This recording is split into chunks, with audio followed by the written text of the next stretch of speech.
விடைத்தாள்கள் seal செய்யப்பட்ட trunk பெட்டியில் தலைமையகத்திற்கு பத்திரமாக கொண்டு வரப்பட்டது என்று டிஎன்பிஎஸ்சி தரப்பில் தெரிவிக்கப்பட்டிருக்கிறது.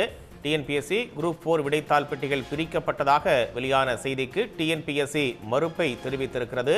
கூடுதல் விவரங்களோடு செய்தியாளர் பிரபாகரன் இணைப்பில் இருக்கீங்க. கூடுதல் விவரம்.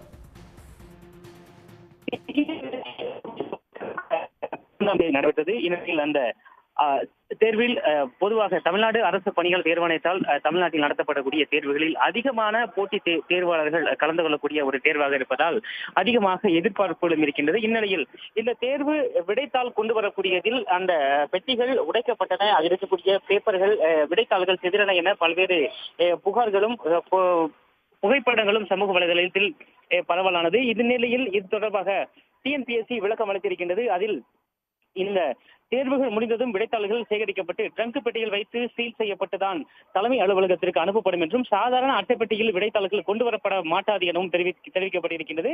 விடைத்தாள்கள் தவிர்த்த மற்ற தேர்வு தொடர்பான ஆவணங்கள் மட்டுமே அட்டைப்பெட்டியில் வைத்து அனுப்பப்படும் என்ற விளக்கத்தை டிஎன்பிஎஸ்சி கொடுத்திருக்கின்றது. அட்டைப்பெட்டியில் ஆவணங்கள் பிரிக்கப்பட்ட நிகழ்வு என்பது எங்கே நடைபெற்றது என்பது குறித்து விசாரணை நடைபெற்றும் இது தற்பொழுது நடைபெற்றதுதானா அல்லது ஏற்கனவே நடைபெற்றதா என்பது குறித்து விசாரணை செய்யப்படும் என்று டிஎன்பிஎஸ்சி தரப்பில் தெரிவிக்கப்பட்டிருக்கிறது. இது தொடர்பாக இன்று காலை அதிகாரப்பூர்வமாக டிஎன்பிஎஸ்சி தலைவர் தரப்பிலிருந்து ஏதும் அறிக்கையானது வெளியிடப்படும் என்று எதிர்பார்க்கப்படுகிறது. எனவே ஏற்கனவே இந்த 12ஆம் தேதி நடைபெற்ற தேர்வில் விடைத்தாள்கள் அனைத்தும் இந்த ட்ரங்க் பெட்டிகளில் வைக்கப்பட்டு சீல் செய்யப்பட்டுதான் தலைமை அலுவலகத்திற்கு கொண்டு வரப்பட்டிருப்பதாக டிஎன்பிஎஸ்சி விளக்கம் அளித்திருக்கின்றது.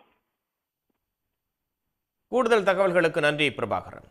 உடனுக்குடன் செய்திகளை தெரிந்து கொள்ள சன் நியூஸ் பெல் ஐகானை கிளிக் பண்ணுங்க.